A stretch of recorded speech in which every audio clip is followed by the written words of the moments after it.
Is there like a timer or something or? Oh, it's on. Okay. Hey guys, I'm here with Ryan. He's an INFJ. Ryan, would you like to introduce yourself? Hey guys, how's it going? My name's Ryan. I'm currently here from Canada. It's such a pleasure to be here on this interview with Emily, and yeah, just ready to answer the questions and vibe as two INFJs together. Yeah. Um, so you were kind of telling me, but would you like to tell the viewers what you're doing right now? Like, Right, yeah. So I'm currently serving the Canadian Army. I'm currently under the officer course, so I'm currently a second lieutenant. So yeah, I'm stationed out here in Borden, Ontario. Currently here. I'm currently going to be here for a year, and then the next year is when I get posted out again. So it's quite a busy time, but quite a rewarding experience so far. So that's awesome. Um, what, I guess, what got you into, what got you interested in joining the army? right. So there's a couple factors here. So midway through my degree in chemical engineering, I went to a different university at the time. And I was thinking, at the time, like, do I really want to pursue a career in engineering? At the time, I was thinking of a way, how could I serve people? How could I help people out? Because at the end of the day, ever since I was young, I always thought that way, like ever since I was a kid, and I didn't really know the answer at the time. And that's when I suddenly looked into the Army and the Air Force and the Navy, and I didn't know which branch I wanted to go at the time. But my father, who was in the Army, gave me all the details, how to sign up, and all that stuff. So, and I ultimately told myself, okay, if I'm going to do something with my life, I might as well do it to, serve others and help people. Because if I can be able to do that, then, for me, that was a really good option. And the officer route was right for me because at the end of the day, you're leading troops, you're leading soldiers, and being that prime example, right? So that's when I decided to apply, and I actually transferred from my previous university. I transferred to a military college, and I finished my degree there. And yeah, here I am. I'm actually just started out. This is my first posting stationed out here, and it's a bit of a learning curve, as you can imagine. Being us INFJs, having that inferior sensing, extroverted sensing as our last function, but a bit of a learning curve, but you get really used to it, and it's a very rewarding experience being able to talk with people, lead people, and be part of such a bigger picture. And I think that's a big thing for me. So yeah. Why did you choose engineering in the first place then? Right. So I actually had multiple options that I was thinking about when I was in high school. So I initially thought of lawyer. I thought of music. Music was a big one because I'm a saxophonist and I really enjoy music. I love that creativity. I love performing and all that kind of stuff. And then I also consider engineering. And I was always pretty good at my mathematics and my sciences growing up. I was raised to kind of be very academically proficient, so it was just what I was really good at. Now, if you were to ask me if I have a complete 100% passion for it, not necessarily. I would say it's just something that I always grew up with. And as I began to pursue it more, it just kind of became sort of like a routine for me. But I knew at some point, as I was mentioning, midway through my degree, I was thinking, do I really want to do, pure engineering further on? Could I make that the rest of my life career? And, I ultimately had to make the decision. So I did get my degree, but it's almost like because as an officer, you're not really doing engineering work. You're being, you're serving your country and doing things like that. So it's sort of unrelated, but yeah, I ended up finishing the degree, and then that was that. So yeah, That's really that's awesome though. I mean, I feel like we kind of as INFJs, especially by like our parents or just outside forces, tend to push us in a certain direction, especially academically. absolutely. Yeah, so it's kind of I mean, I applaud you for even making the change because I bet that was kind of a difficult decision. No, absolutely. And it's funny you should mention that because again, I was raised by my father, who's an ESTJ, and my mother, who is an ESFJ. So you can imagine how it was for me, at least growing up. You know, being a very routine environment. After school, I would do my homework, blah blah blah.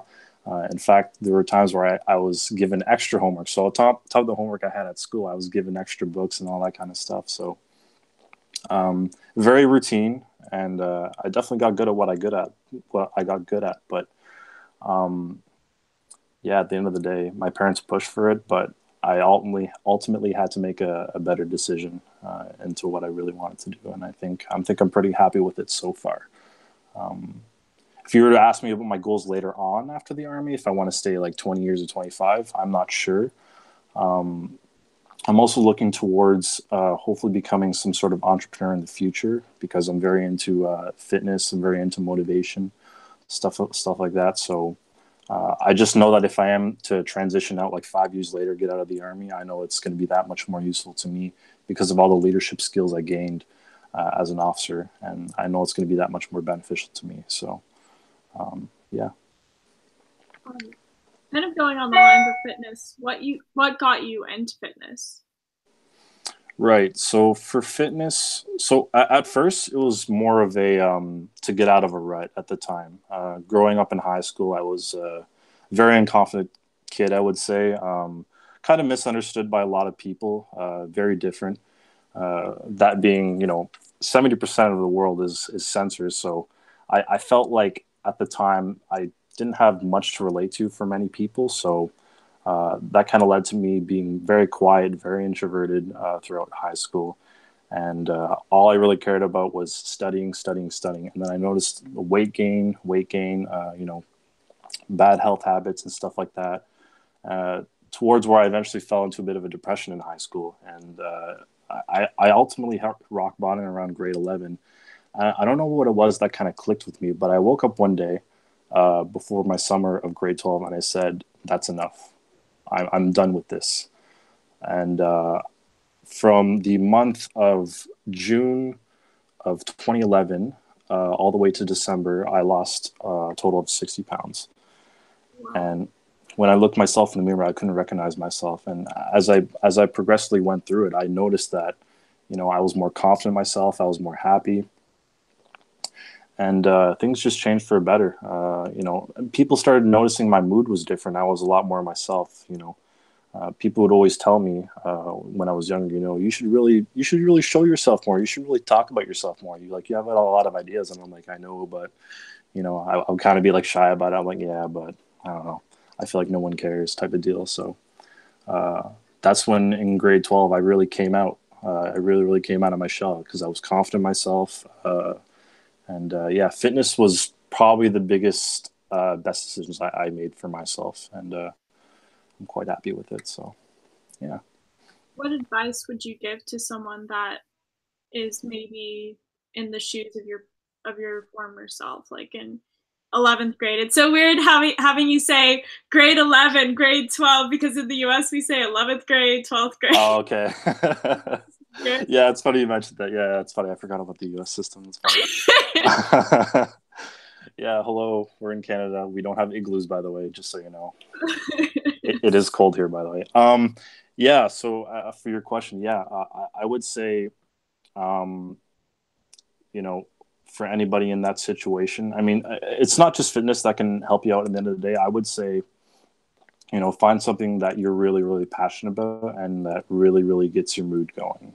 Whatever it is, if it's music, fitness, knitting, arts, or whatever it is, you need to find something that really opens you up and expresses yourself because uh, you know as I think as an INFJ, being able to express yourself freely is really important. So for me to be able to sit here and tell you about fitness and how I was able to express myself through that, was really important to me. And it's funny you mentioned because at the gym, for example, when I go to the gym, I make sure that nothing around me is bothering me. So I'm that guy with the beanie, with the headphones in. Like I don't notice anything but myself and the weights itself. I'm listening to music and I'm always focused on what I'm doing. It's very NI driven, I guess you could say. I'm always focused in my zone, but nothing else around me is bothering me at that time. It's just me and fitness. So But yeah, for anybody who's struggling in that position, just find something that you really, really have a passion about, and yeah, things will get better. How did you get into Myers-Briggs? Right. So I actually didn't get into Myers-Briggs until my final year of college. Um, I remember I'd visited it in my 12th grade. How do you guys say that? Senior year or 12th grade? 12th grade. Okay. So yeah, so I visited in my psychology class that was mandatory at the time. And I typed as INFJ, and I clearly remember that. And I was like, what does that mean? I never actually looked into it too much, but I remember my teacher told me, oh, yeah, you're the most contemplative. I'm like, oh, cool, I guess. So I never actually revisited it until I would say like 8 years later. And then I came across it again because I was at the point where I was kind of lost in college a bit. You know, I kind of wanted to know like myself a little bit more. Not that I didn't, but I wanted to know more about myself. Like, are there other people like me, like that thinks this way? Like, especially in the army and the military, you know, it's very ESTJ driven. I very ISTJ driven. So even as an officer and even as a person in the military, I felt like I was very different in the way I thought about things. So. Um, so yeah, that's when I visited MBTI and I took the test and I just ran with it. I started talking to my friends about it. I found out my best friend at the time, who I went to that college with, was an INTJ, which was very funny. So we vibe pretty well. And then yeah, and then I also found my other best friends. So my two best buddies actually at the college was an INTJ and an ENFP. So and I had no idea. And once I started looking at the relationship dynamics between the two, I was like, holy smokes, this is crazy. This is nuts. So yeah, that's why I started looking into it, and you know, found out there are actually a lot more people that think the same way I do. So which is nice. Um, did you kind of going back to, well, MBTI specifically, but kind of going back to how you grew up, um, how would you describe that? I know you said that you have an ESFJ mother and an ESTJ father. Yes. How would you describe yourself, but also how would you describe your family dynamic? Right. So I guess for myself, I was a very quiet kid, even as a baby, like very, very quiet, didn't say much, and usually pretty, had a lot of ideas, but never expressed them much. And for my mother and my father, growing up, it was very routine, like, you know, growing up again, like I mentioned about homework and all that stuff, like I could not get out of that. You know, if I wanted to do something else, it was very routine based. Um, And I think a lot of the things that my parents noticed was just the emotion that, you know, came out of me at times, you know, times where I was just down and they wouldn't understand why. You know, my parents would ask me a lot of times, you know, why are you so sensitive? Like, why do you have to feel like that? And it's like, sometimes I don't have a choice, right? I'm in this like loop and this pattern when I'm young. And even I don't understand what I'm going through at the time, right? I'm like, why do I think like this?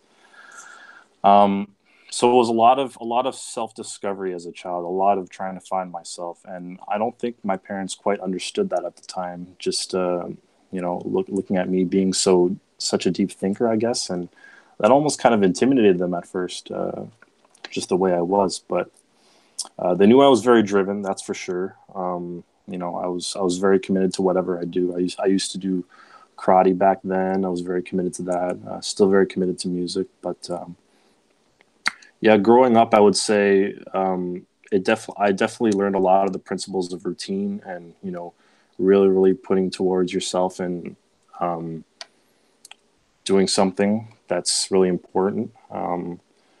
But yeah, sometimes I definitely did feel misunderstood a lot of the times, which was quite difficult. But again, especially having the ESTJ and ESFJ relationship, but yeah, that's how it was. But and it's funny. I don't know if it's just this generation, but I have a little brother who's an ENFJ, and I'm not sure if that's going to change because he's only 14. But yeah, I guess this is the next generation of intuitives for my family. So, but yeah, I would say, yeah, before me and my brother, they're all sensors. So it's kind of interesting. Me and my brother are very intuitive, very deep thinkers naturally. So Do you feel like you connect a lot with your brother being in ENFJ?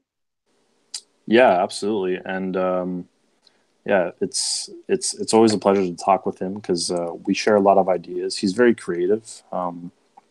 He's very into drawing and music, just like I am. All those basic things that we like. And even for him, it's good for him to express himself because a lot of who I was as a kid kind of reminds me of who he is now. You know, he's a teen, right? And I remember myself when I was 14. I was like, you know what, I kind of understand what he's going through because I used to think the same way. So it's I'm really happy I'm at least there for him whenever he needs help and whenever he's confused about something. I'm able to give him advice about certain things. So yeah, so and he feels comfortable about that. And it's funny. I think he told me he feels way more comfortable talking to me as his brother versus his own parents, which is interesting because you know they may not totally understand what's going on in your head, but for me, you know, I'm always that guy to talk to. I'm really happy for that. So That's really awesome. I was thinking, I don't know if anybody's commented, but we could look at the live stream and see if anybody's asked you questions so far. yeah, sure. Let's see.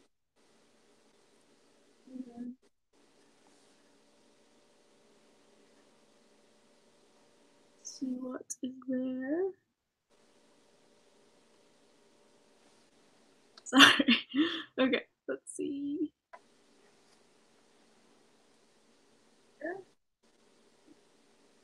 Okay.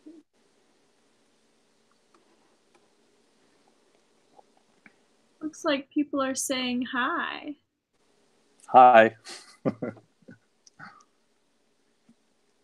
They, uh, someone said INFJs look very sleepy.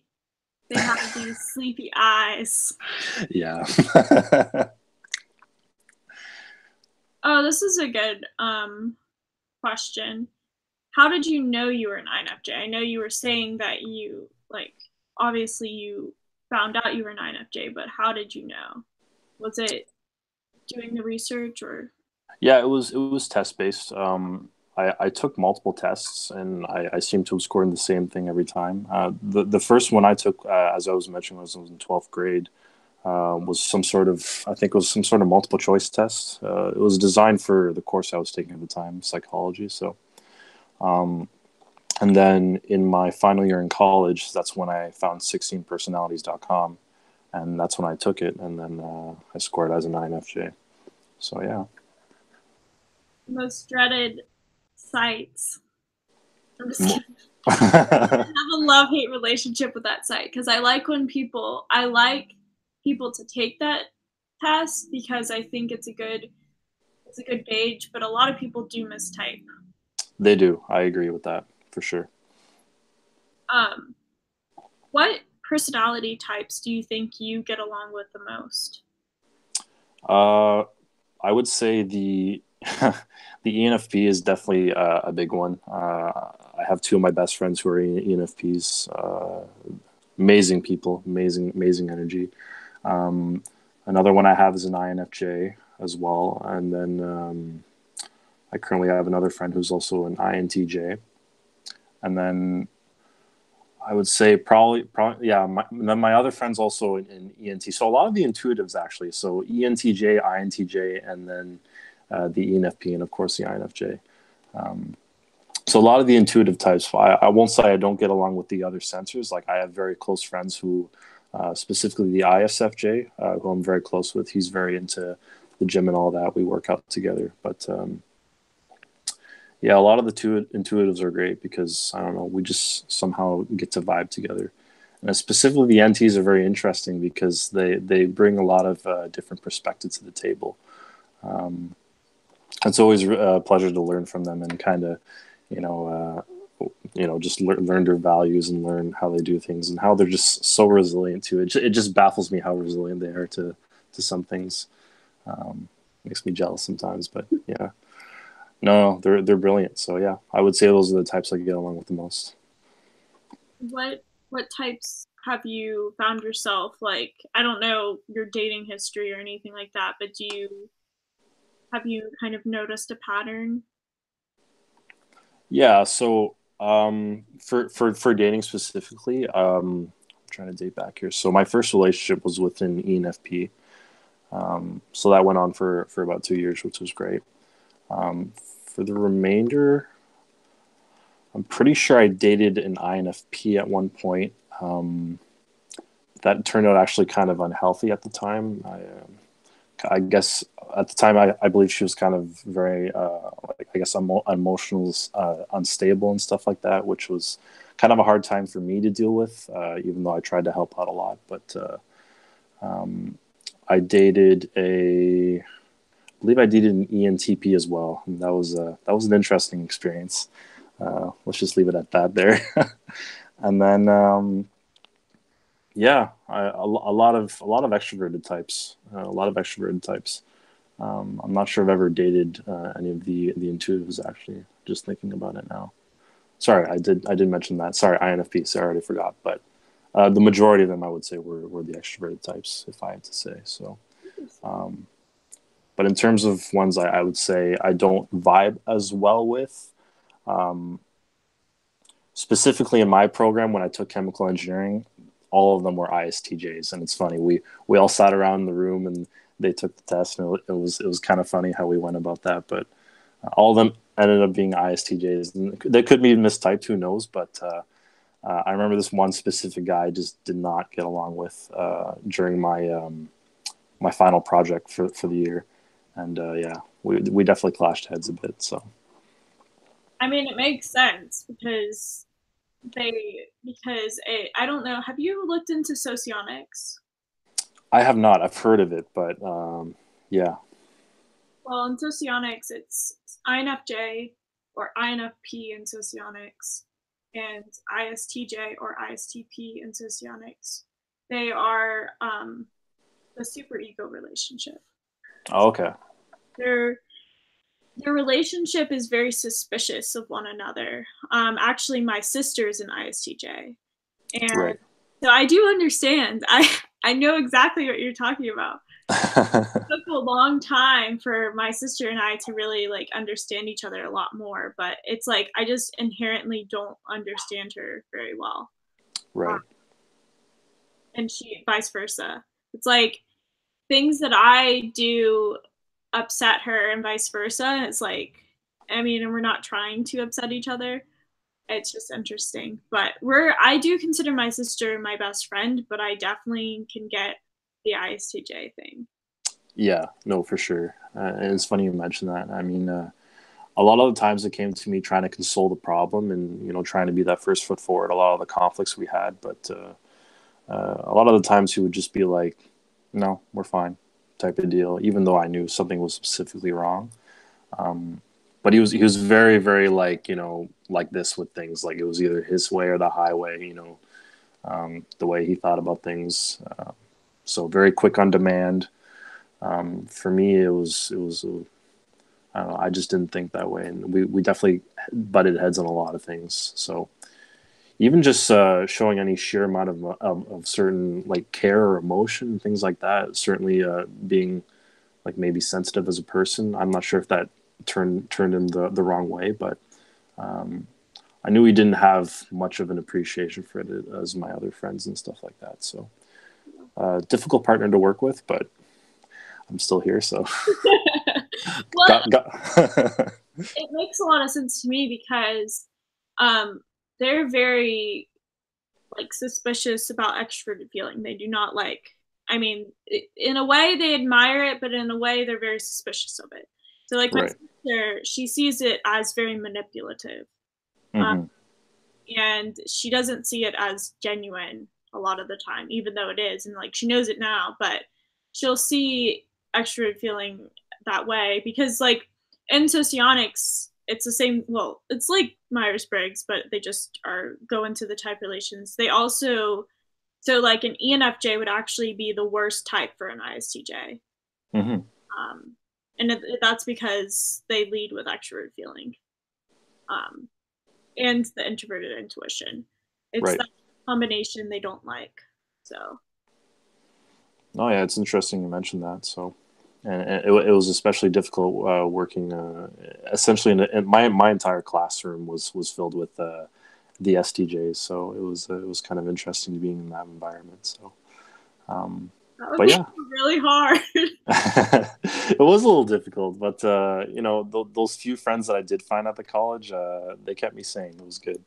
So, but that's all right. I mean, I think every type is wonderful. I think you know they're very interesting, and at least knowing about MBTI and things like that, I think I certainly have a greater appreciation or at least better understanding of why people think the way they do. And it's not to say that you know to say that this is law. You know, at the end of the day, MBTI isn't law, but I think it's a very interesting way to at least have a base understanding of why people think the way they do. But yeah, that was very helpful for me in getting through my final year. You know, it wasn't really about passing my courses and graduating. Sometimes my biggest feat was just people. So, I can relate to that. I can definitely relate. There's actually another interesting question. Do you feel more comfortable with men or women? comfortable as in. I don't know. Let's see if we'll have clarification. You okay? Do you feel more naturally comfortable with men or women? um, It's an interesting question. I don't it know. is an interesting question. I'm not sure if I have a not really a preference, but if I gear more towards the other. But Yeah, yeah, as friends, like it's just interaction to me. If I vibe with the person, and you know, it's fine, and it doesn't really matter the gender to me. It's yeah, I agree. I actually I think I have almost an equal amount of male and female friends. Like, I don't just seek out male friends versus female friends. It's I don't know. I yeah. don't think I I, have a preference. yeah, exactly. I don't seek them specifically. And if you were to see me have a conversation with a male or a female, I think I'd certainly have similar in the way I talk and the way I express the way things the way I do. Because at the end of the day, I really value authenticity, and I just enjoy being myself. I don't feel like I have to be a certain way around different genders or you know be it friends or relationships at the end of the day. So I agree. so I think just treating people like human beings is a good way to be. absolutely, absolutely. I think oftentimes people put like others on pedestals, especially like, for example, I guess if you're like a heterosexual person, people put like the opposite gender on a pedestal, but at the end of the day, they're just people. Yeah, yeah, absolutely. Yeah, and that's the way I've always seen it. At the end of the day, people are people, and sort of treated be like humans, right? So There's another interesting one. Okay. I'm INFJ too. I've often felt like people misinterpret and don't value the traits of this type and similar types.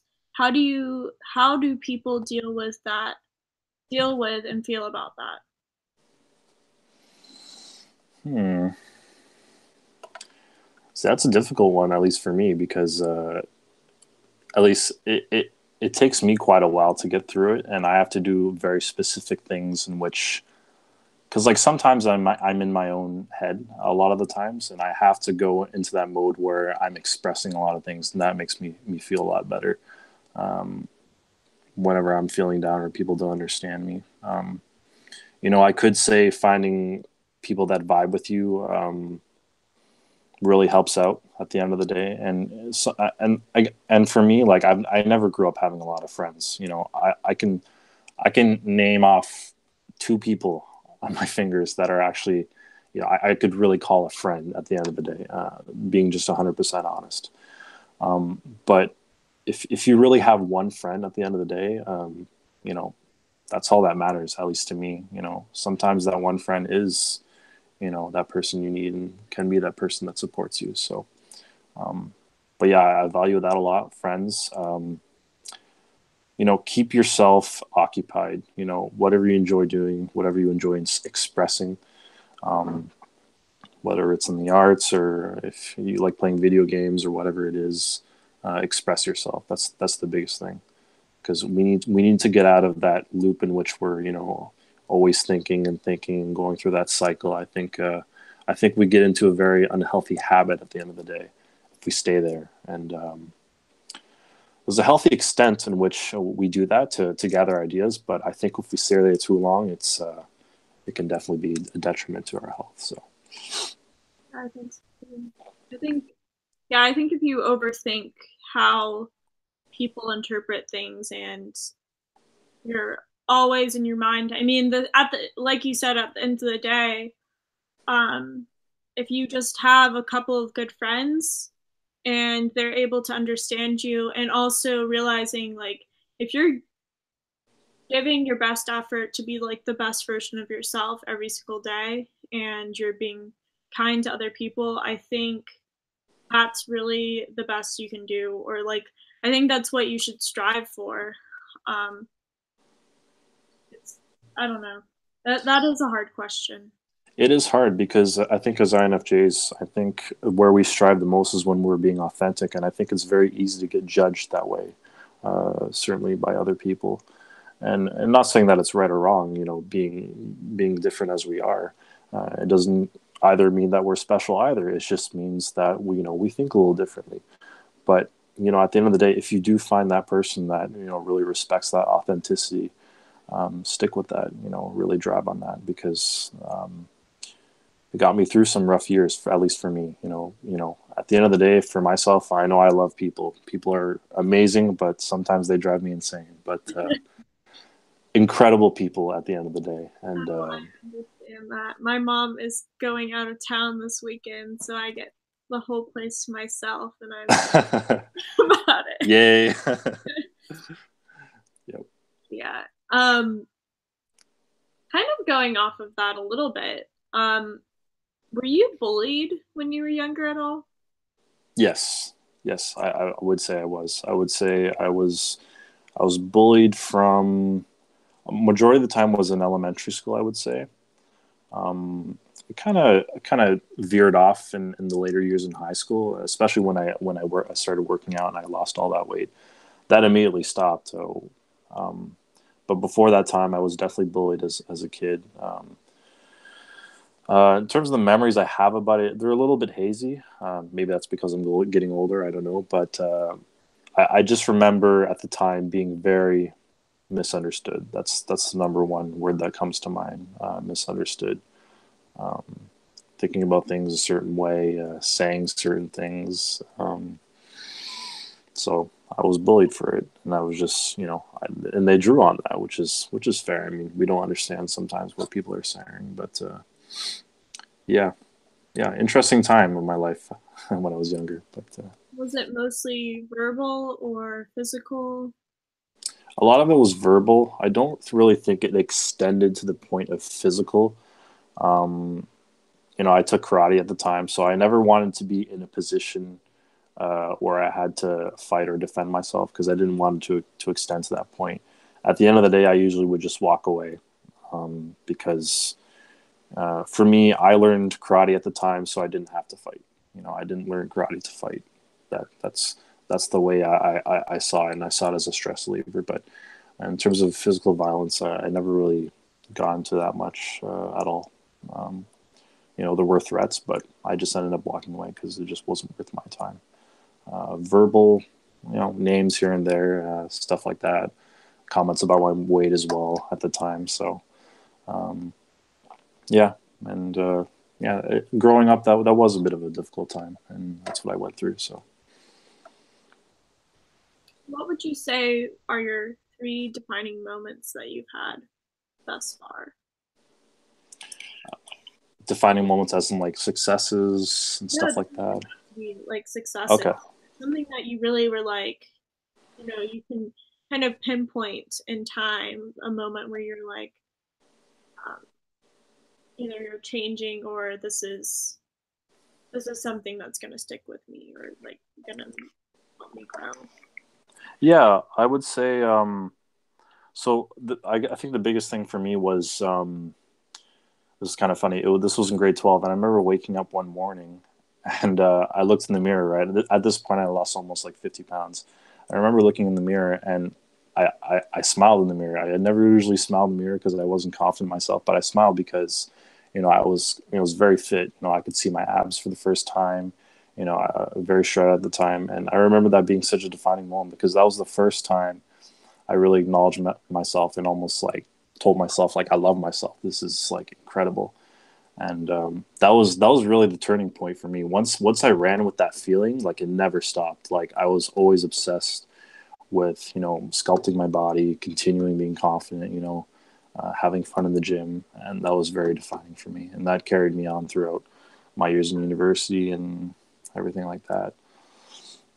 Another moment. I would say a very defining moment was when I got commissioned. So when I graduated college, military college at the time, and I got commissioned to second lieutenant. That was a very defining moment because those 3 years at the college were pretty difficult. We were very under strict standards, and in addition to that, switching from my old university, I had actually lost an academic year because I had transferred. So I was putting a lot on the table at the time to do this occupation, and I remember being commissioned, and that meant a lot to me, becoming an officer and finally doing something that I believe that was right for me. So, and then in terms of a third one,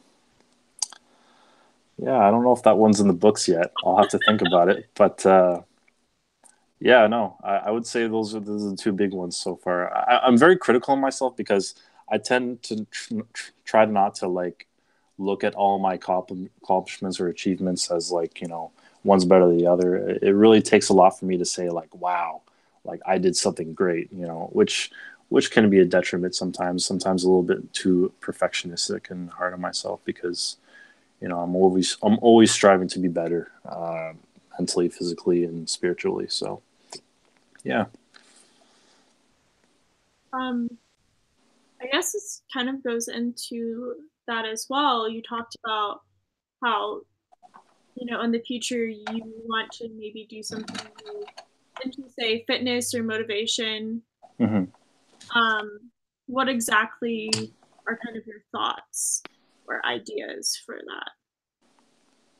Yeah, so I currently have an Instagram, and right now I'm mostly posting photos towards fitness and motivation like that. Sometimes I post like stupid memes, um, and so far it's been getting quite good, likes and stuff like that. I'm not sure where I want to go with it, but speaking of before when I was talking about being an entrepreneur, I eventually want to turn it to something where I open a gym, I open perhaps some sort of supplement company, and move towards that to the future. As to when I'll do that, I'm not sure, but I definitely have future goals with it. But right now, I'm mostly just having fun with it, enjoying the people I talk to and vibe with, all in the fitness world on Instagram. So it's a lot of fun for me. But in terms of yeah, I'm just trying to like get out there, vibe with other people when I can, and yeah, that's sort of where I'm at right now. Well, I'll be sure to link your Instagram in the description if anybody wants to follow you. Sounds great. Would you like to say your Instagram handle? Yeah, it's at RYAN double underscore HUTCHISON. That's Ryan double underscore Hutchison. I don't think I'm following you, but I will follow you. Sweet. Where's my phone? Actually, speaking of which, let me just plug in my phone. It's running out of battery, so hold on. Hold on 1 second.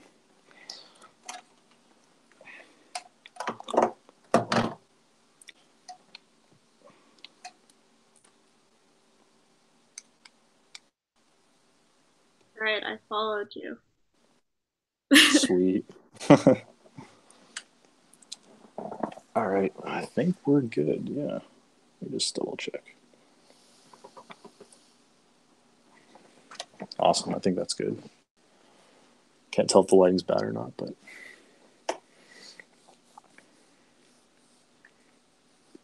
So, um,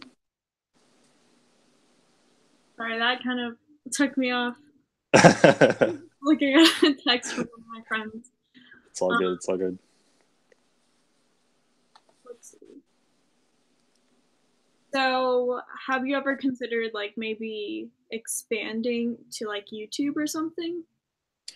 I definitely have considered that.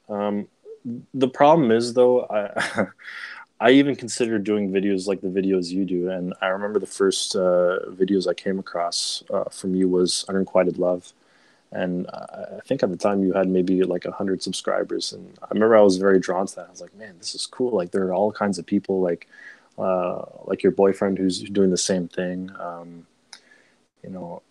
I thought that was so cool. People can actually talk about this stuff, be so open about it, be genuine. And I was like, man, I kind of want to do that. But then I also thought about fitness and vlogging and stuff like that. So I think ultimately I have to come up with a theme. But if in a perfect world I would like to combine the two, I'm just not sure how I would combine the two, or perhaps maybe I can just make it exclusively fitness. But yeah, it's a hard decision for me. So I do have intentions perhaps in the future. But yeah, that's kind of where I'm at now. And especially like I know I don't know if you know this YouTuber Nick Bear. He's one of my biggest inspirations for fitness, and he was in the U.S. Army. He showed about his transition, about transferring out of the U.S. Army, and how he owns a supplement company and all that kind of stuff. So he's one of my big inspirations too. But there's also that part of me that just wants to talk about deep stuff and vibes. So yeah, it's going to be hard, but I'll eventually figure out what I want to do. Well, I think that you could combine them. Yeah. You could start off as something, first of all, I think I've said this in some of my videos, but I'm not going to always just do typology videos. It's going to be like all different types of stuff. I find, you don't want to have it like super random, but if you can find a good balance of mixing things in, and maybe not everybody's gonna like every single video, but if you're passionate about it, people are gonna like it. Which, by the way, I feel so rude for doing this, but I'm just gonna do it.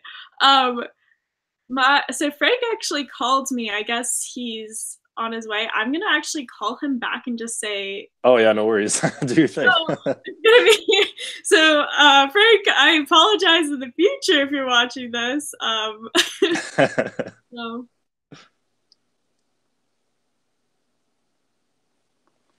Hi, Frank.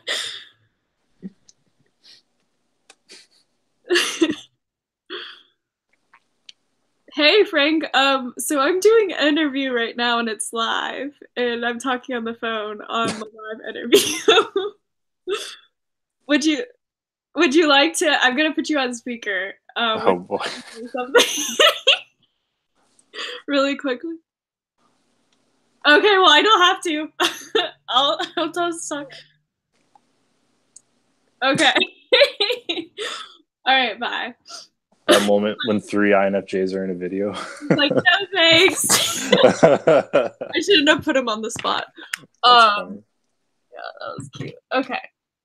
Yeah, he didn't realize I was doing a live video. That's funny. But yeah, I think you can definitely intermix the two. I just had to plug in my laptop because yeah, it's all good. I just plugged in my phone, so it's all good.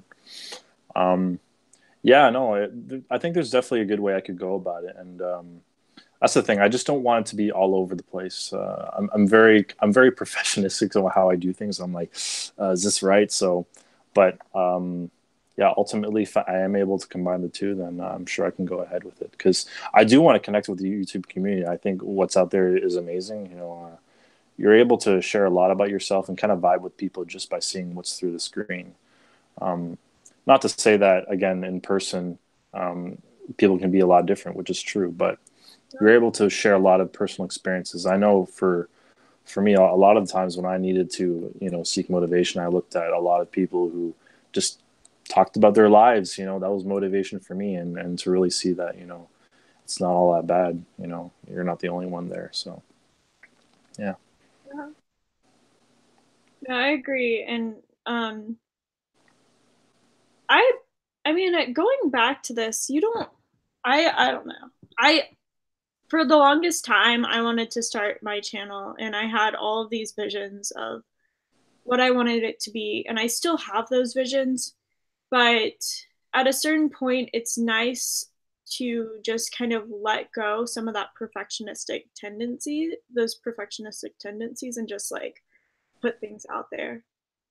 Like for me, I mean, I I often post and I don't even edit, which some people may say is not good, but I'd rather just put stuff out there and then I know in the future that at some point I'll be able to, do the things that I want to do, but instead of worrying about like what if or um it needs to be perfect, I'm just doing it now and not letting myself make excuses. And I'm not saying that you're making excuses, but I found myself doing that. No, no, absolutely. And that's another point for me. I think I really sometimes need to let go and just, do it, I think for me, I think a lot of times if I spend too much time thinking about it, sometimes you won't get it done. So Yeah. that's a big thing as well. So yeah, I concur with you on that one for sure. Um, let's see if there's any other questions that people have.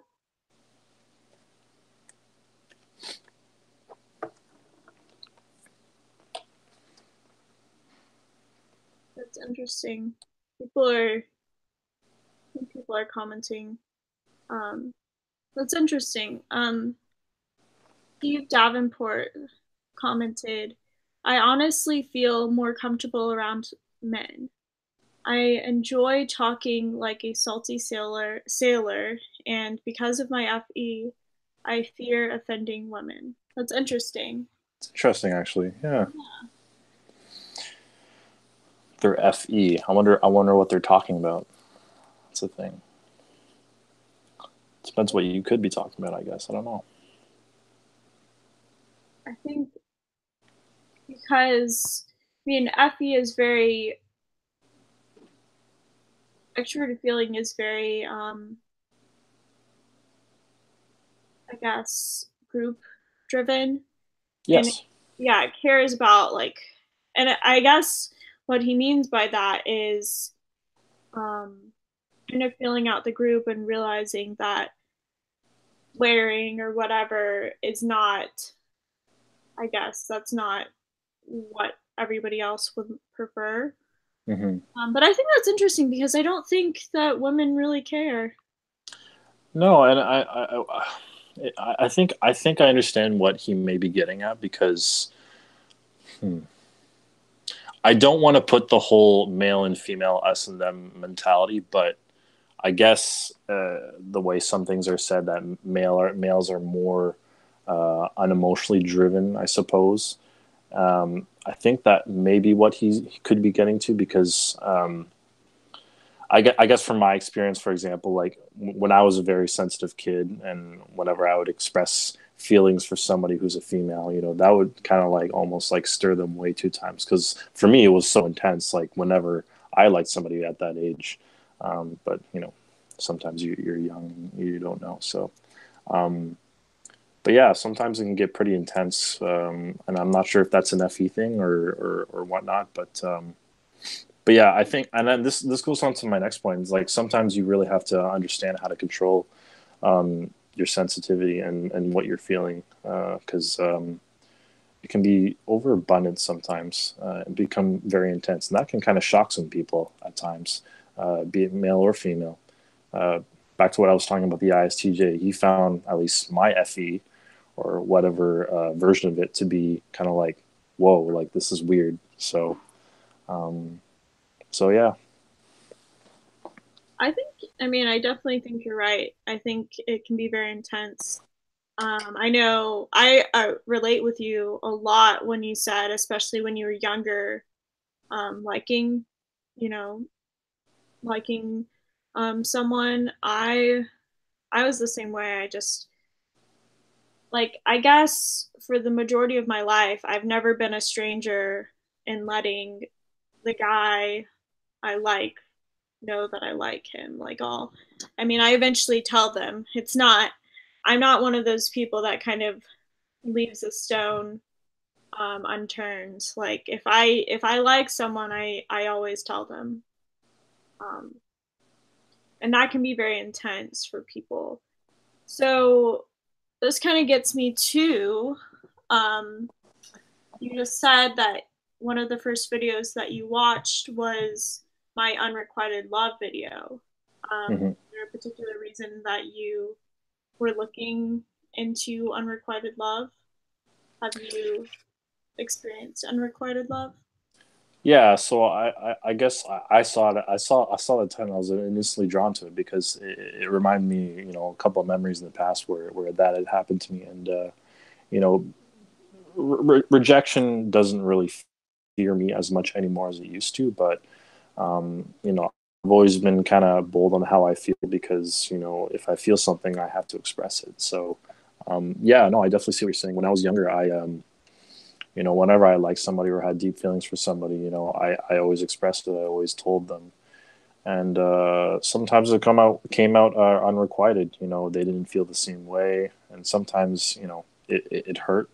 Sometimes I took it personally, um, being young, I suppose. But yeah, and that goes back to the point of really being able to control it and actually understanding your feelings to a certain extent. Because I can say. Um, how I like somebody back then is the same and how I like somebody now, and it really isn't. Like it's still, I guess, to a certain extent, intense, but in a different way. It's a lot more mature. It's a lot more um, sculpted in a way, the way I do things.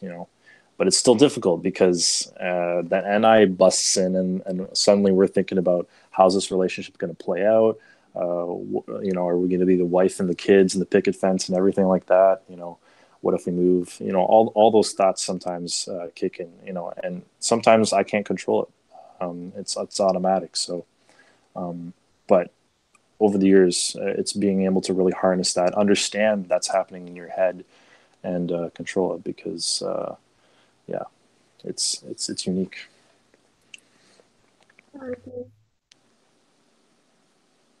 So I'm not really sure what to talk about next. Do you have any questions for me or anything you want to ask the audience and see if they respond? Yeah, I guess I have a question for you. So, what was your biggest reason for starting a YouTube channel? Um, well, I think I've talked about this a little bit, but Hmm. I so anybody that knows me really well, any of my friends, especially like basically my friends and family would know this the most. Particularly my sister and my like close friends. I've wanted to start a YouTube channel basically ever since YouTube was established. I used to make videos. I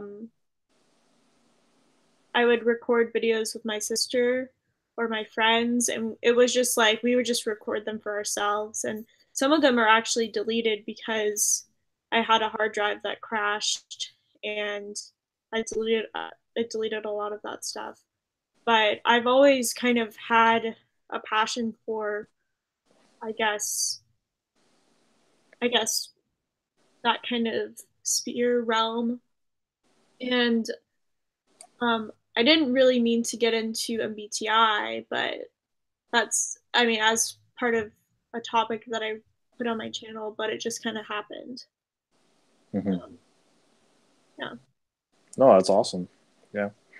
So, like, where do you kind of see yourself, or see yourself? What do you see yourself doing with YouTube as you go on? Like, mostly staying to the similar topics? Do you intend to continue doing interviews? Where do you see yourself with YouTube in the future? Well, I guess in the future, so I think I've talked about this a little bit as well, but some people may not have seen this. I actually have this photo series, which isn't too much of a series because I didn't really post too much on Hmm. it. But it's called Unapologetic Faces. And it's like this, I actually made it, um, I originally came up with the idea in late 2015, and I started it in early 2016. And it was kind of a way of connecting with human beings because a little bit before that was kind of the hardest time of my life, as far as depression goes. And that was probably some of the lowest moments of my life. And I use that as like a brainchild of kind of connecting with people. And so in that photo series, I ask the same 10 questions to people, and they get kind of progressively deeper and deeper. And then I take a picture of their face afterwards. But what I want to do is make a separate YouTube channel that's called, Unapologetic Faces, that has, instead of doing a photo series, doing an interview series, um, and actually hearing the voices. Because before I would just transcribe the whole interview.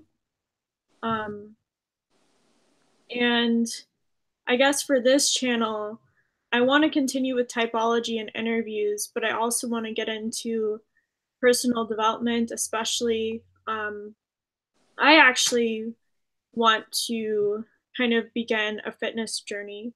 I've never been like um, overweight by any means or really out of shape, but I just want to be healthier and fitter. Um, and also, I'm really interested in minimalism and just things like that, lifestyle, art, um, music, singing. So I'm just going to incorporate all of that stuff into this channel. And hopefully people enjoy it. I'm going to try to do it in a way that seems that, like, I'm going to post multiple videos a week. So it won't be, if someone likes typology and that's the only reason they're here, it's not going to be, oh, Emily doesn't post any typology videos anymore. I want to always have that. Hmm. I don't know if that answers the question. No, it does. I think that's brilliant because I think I saw one of your Instagram stories. You were singing, and I wanted to DM you saying you should sing on YouTube. Like I thought that was awesome. So Oh, thank uh, you.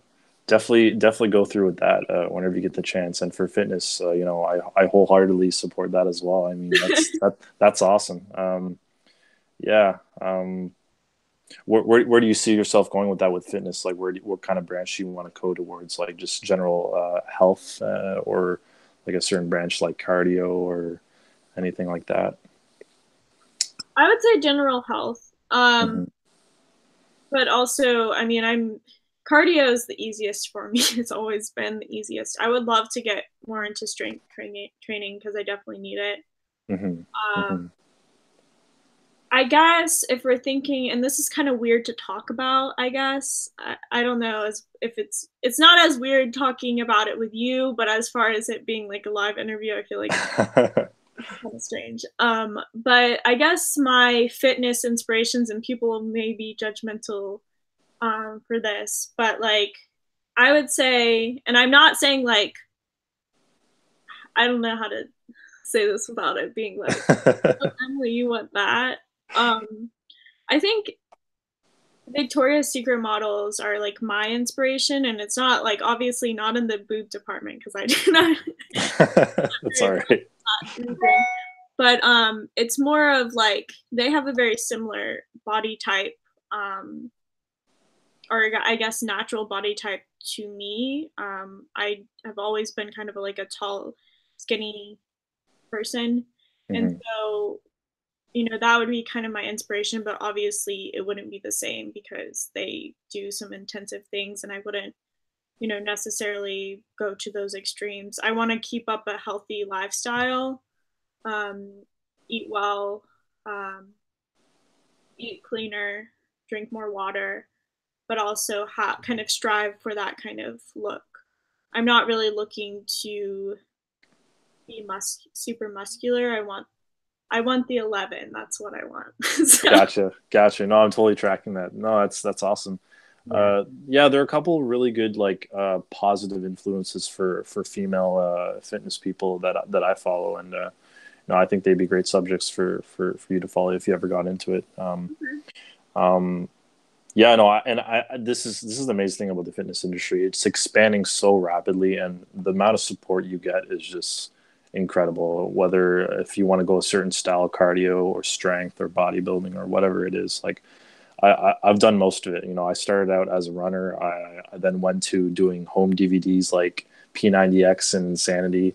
Then I went to bodybuilding. I went to strength training. I went to powerlifting, and then I did distance running, which was a weird transition in my final year of college, and then currently back to bodybuilding now. So yeah, you have a lot of support out there, and if you ever want to find something, it's always going to be out there for you to seek and certainly shape yourself in the way that you want to look as well. Because I'm telling you, once you find that greatness in yourself, and you look in the mirror and you find your vibe and how you want to do things with fitness. It just never stops. At least that's in my experience. It's just a constant journey, and it's amazing. So yeah, I applaud you for that. It's great.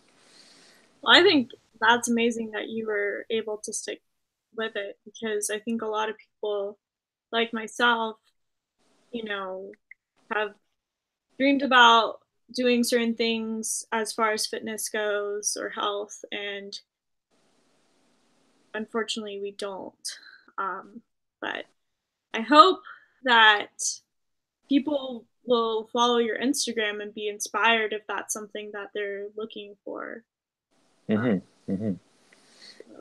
Yeah, certainly it's in its baby stages right now, but as I move forward, like hopefully I can continue to reach out to people and continue to do that. So yeah, I post like stupid memes and stuff like that of fitness as well. So it's like if I can make somebody at least laugh a little bit as well, I mean that's at the end of the day that makes me happy. So um, yeah, so I yeah. like I like stupid memes. Well, let me see if there's anything else Yeah. for both of you. Okay. I have a question for both of you. Do you prefer your partner like husband slash wife be extroverted or introverted? Hmm. I guess you can take this one first Um, because I have to think about it a little bit. yeah, I personally don't have a preference. Obviously, I'm dating an introvert. Hmm. Um, and I would say I've kind of dated half and half. You say that you've dated mostly extroverts. Extroverts, yeah. I've dated the types that I know, but I know that I mean I've dated other types besides this, but I just don't Hmm. know for sure. Hmm. But I know for sure I've dated an ENTP, an ESFP, an ISFJ, an INTJ, and now an INFJ. Um, I mean, I think what you said about you just have to be able to vibe with that person. There's certain qualities that I do prefer, and it's not always personality wise. For me, what's important is that, someone is able to like stand up for me if something's happening. Like, I've been in situations where, maybe I've been attacked, but not like necessarily physically.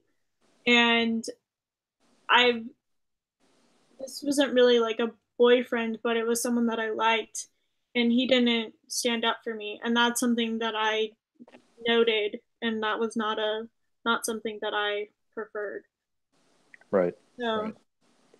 I don't know. I don't really have a preference, and I personally hope that it does work out with Frank. Like I would love for it to work out, but who knows? Yeah, me too. You guys are really cute together. So It's just funny. You guys have that vibe. You guys have that stare to each other. It's incredible. When I saw that video, I was like, I can see that energy. Like you don't even have to, see it on video. You can hear, how much you guys really vibe. So that's really great to see. Um, I guess on my end, again, at the end of the day, I can talk about how the FI, the FE vibes together, and the whole INFJ, ENFP, ideality. I could talk about that, but the only thing I can really rely on most of the time is my experience. So in my experience, um, mostly dating a lot of the ENFP types, there's a spectrum, right? You can have any type that's very unhealthy, emotionally unstable, and then you can have the type that's very stable emotionally. Has a lot of maturity.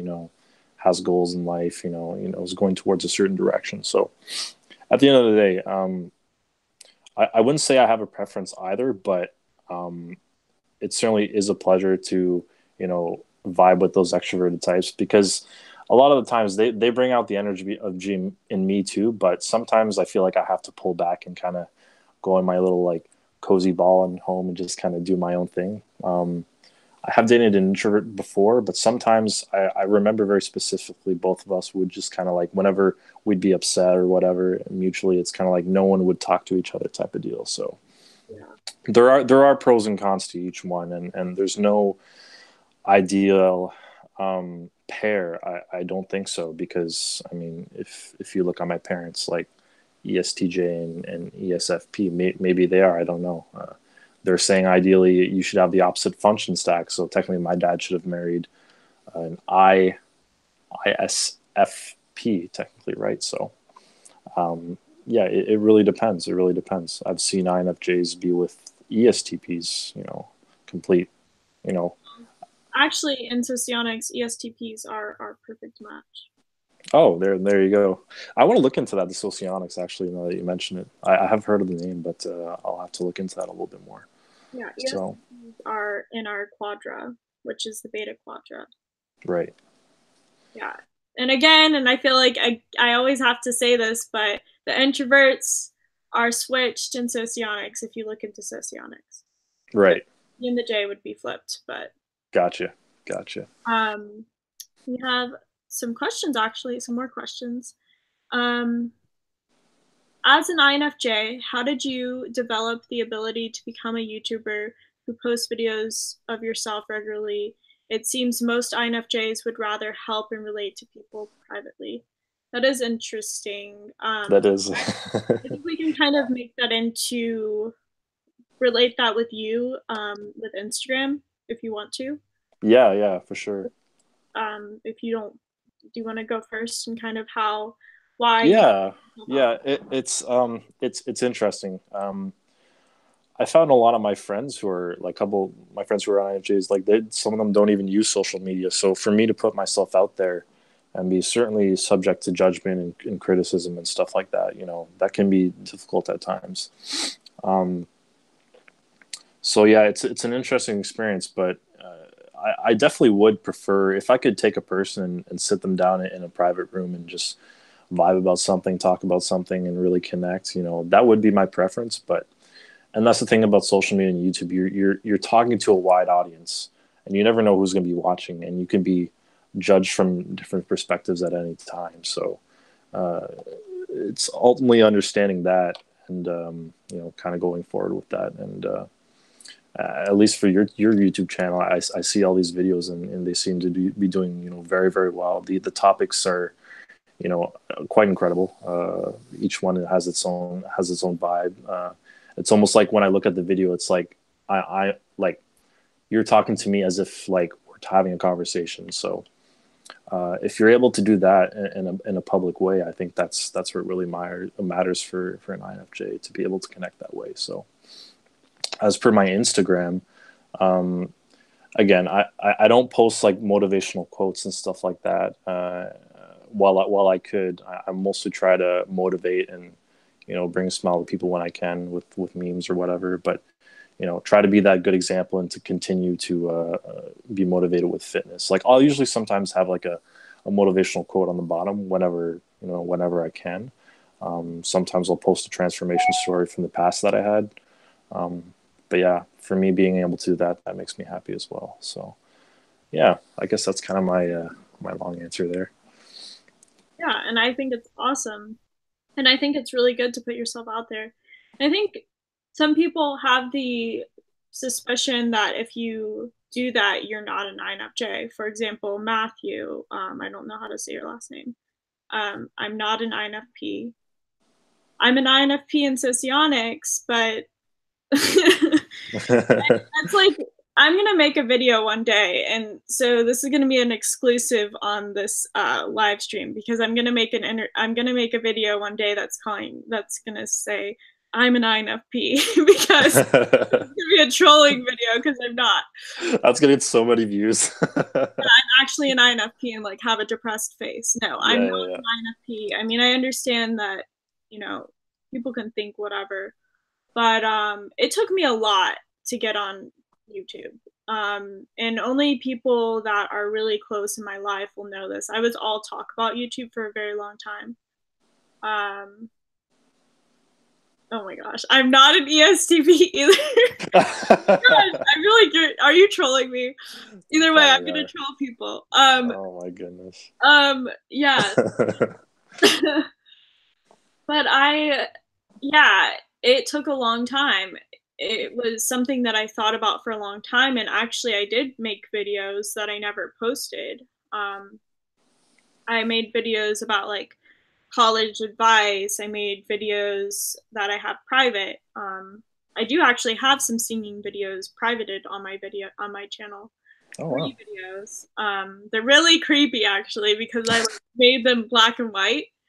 But yeah, the reason why I made the channel, I bit the bullet is I like for so many I write things down a lot. And I told myself in 2018 I'm going to actually post videos. Um, and actually be consistent with it because I do realize, and I see this even in the MBTI community, there's a lot of people that are very brilliant and very have a lot of really cool things to say, and they don't post consistently, and they wonder why they aren't getting subscribers or views, and that's because they're not posting consistently and they're not putting themselves out there. And I do realize that. I understand that. Um, I understand that. What's it called? That it's difficult to do that. By the way, Gabrielle, I was not, or Gabrielle, or I think it's Gabrielle. I was not talking about what you said. I was not meaning to say that you were calling me out as an INFJ. That was Matthew. But anyways, yeah, it was something that took a long time, and all I can say is just do it.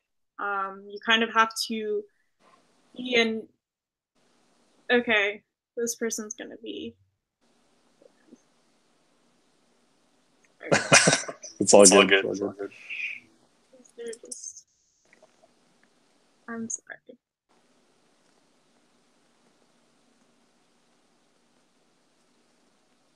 Okay. All right, sorry about that. Yeah, it's all good. um, yeah, it's just it can be difficult, but I would just say kind of become get into that ESTP, I guess, place, or just like try like think of yourself as an ESTP in the moment and just be like, I just am gonna do it. Yeah. That's not who you are. You're never gonna be an ESTP. Just do it. I don't know. And it's funny you mentioned. I find sometimes hanging out with those extroverted proceeding types helps me work on my SE. In those moments, I have a friend who's also in the army as an officer. He's an ESFP, and yeah, no, I've definitely learned a lot from him and being able to use SE in a certain manner. But yeah, again with the YouTube thing and posting consistently, it's definitely a lot of effort, and especially when you come up. I could imagine coming up with ideas in certain videos could be stressful at times because I would imagine as an INFJ, like trying to, think of an idea or a topic, like, it could be stressful. But yeah, as you were saying, post consistently, that's really how it goes. So. Yeah. Well, and I think you would agree with this is like at a certain point when it comes to like, I don't know, judgment and how people, I guess, perceive you, you kind of have to have a thicker skin and not get affected so easily by things. And I still get affected by things like, but I just kind of have learned to just delete and ignore certain things. Hmm. Hmm. INFJ door slam everything. I don't think it's always the best. No, I'm just kidding. But yeah, no, for sure. I've definitely kind of built a thick skin over the years. It's taken a while, but I think even being in the military has kind of like toughened me up a little bit to those things like criticism and being corrected on certain things. Because at the end of the day, in the army, you're going to be squared away quite well on tasks, and because things need to be literally perfect at times, and we have this no fail mentality. So yeah, certainly, I think that's definitely toughened me up over the years, and yeah, I'm sure if we were to go to YouTube, like I'm sure, yeah, I would probably like think about it for a second in terms of criticism, but at the end of the day, like try not to let the comment section bother you. At the end of the day, you do you and continue with that. So. And I think there's something to be said about constructive criticism. I Mm-hmm. appreciate when people do. It's not always, I don't always love getting, oh, you're awesome, whatever. Like sometimes it's nice to get comments that are like, hey, just so you know, you kind of said this wrong, or it might be interpreted this way. Like I appreciate those comments and I always want to improve. And I think that's what I would say also about people that are getting into social media or like putting themselves out there, like for in your instance, Instagram, or in my instance, really YouTube is. Um, I really completely forgot what I was going to say. It's all good. But yeah, just like not caring, I guess. Yeah, and you definitely do need to be open to that because at the end of the day, that's how you grow your channel and make it better. Sometimes it may take that one comment to make things better. People to suggest certain things. But yeah, no, I wholeheartedly agree with that. I just don't know certainly about the certain comments that are just detrimental or just downright. Those types of comments. Those are the ones that are kind of shitty at times. But you'll always get that in the internet game. So that's just how it is. Yeah, sometimes those comments will make you question things for a moment. Like, I guess for the most part, I got really good responses on the videos that I did with Frank. Hmm. But some people are like, oh, well, this is going to be a great short term relationship, or I can't see this lasting more than 3 months, or like, Right. saying kind of like, not super, like, they weren't super mean, but it was like, oh, basically, well, haha, like, I don't know. That was kind of like, because I am in a newer relationship and Yeah. I don't want to think that way. Um, and I don't know, who knows what's going to happen in the future. I hope that we stay together. Jules asked, do you have a YouTube channel? And right now, No, technically I don't, and it doesn't really have any videos. But I will definitely notify when that does happen eventually in the future. But yeah, we'll see where it goes. Like I said, hopefully it'll be about fitness, vlogging, and deeper topics if I can. So, but yeah. um, here's a question for both of us again. Do you know your Enneagram? I don't. I don't. I have not tested that yet, but yeah, I will look into that when I can for sure. I have actually been wanting to, but yeah. Yeah, Enneagram is another a bit of a rabbit hole. Not as much as Socionics, but it does have a lot to it. I am not 100% by this, but I do believe that I am a 9 wing 8. Hmm. And you're probably like, what are you talking about? I'm But gonna yeah, be totally honest. I haven't looked into it too much, so I'm like, for, for both people that do know about Enneagram, I think I'm a 9 wing 8, but I may yeah. not. Sorry, guys, I haven't researched it that much, so I'll have to look into Okay, what's your it. favorite book? I'm sorry. What's your favorite book? My favorite book. Whew. It's funny. I think I'm one of those few INFJs that don't read books. It's kind of interesting. I don't read much, to be honest, and if I do, it's usually like a manga or something like that. I'm very into like anime, just doing that type of thing. And when I am in my own space, I'm usually watching anime, playing video games. That's how I recharge. A lot of the times. Aside from going to the gym and doing music like saxophone or beatboxing, stuff like that. Yeah, I don't know. I don't really read. I can't really say any books at the top of my head, to be honest. What's your favorite manga? Uh, I'm gonna get judged so hard for this. I really like Naruto. Naruto was a great series for me. I haven't watched the next series, Boruto, at all. It's kind of like died off in my opinion, but Naruto was great. I love that, both the anime and the manga. Great series.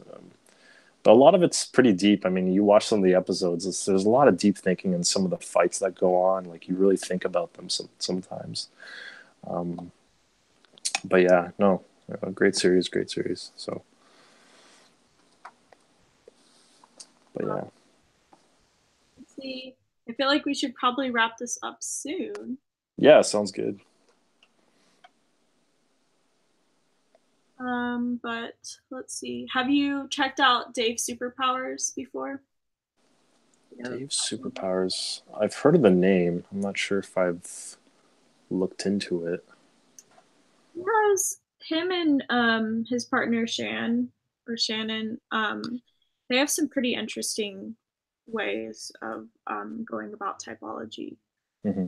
I don't know if I'm 100% on board with a lot of the things they say because it sounds like a lot of the stuff they got from Socionics.